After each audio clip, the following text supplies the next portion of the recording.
Hi everyone, welcome to IFS Markets. I am Laura. Today is the 1st of July and I hope you all have an amazing upcoming month.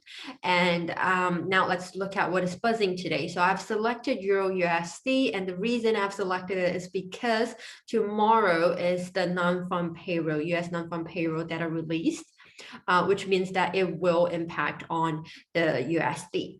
So let's look at what is in the sentiment analysis. In sentiment analysis, we can see people are feeling negative, and the subjectivity is currently loading.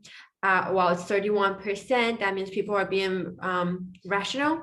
Going into the trend analysis, we can see the professionals at Trading Central are thinking that it is currently stable, and possibly there will be a downtrend of 1.18%. Now, on top of the chart, they're saying short-term key resistance at 1.2020, which is right here.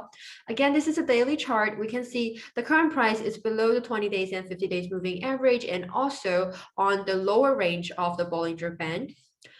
In the comment section, they're saying as long as the resistance at 1.2020 is not surpassed, the risk of the break below 1.1845 remain high. Below, it's a series of supports and resistances. Here I want to remind you, because there's a big data release tomorrow, the non-farm payroll, that means the market could be influenced by the fundamental analysis. So it's always good to combine your technical analysis and your fundamental analysis together. And I hope you have a happy trading day, and I'll see you tomorrow. Bye.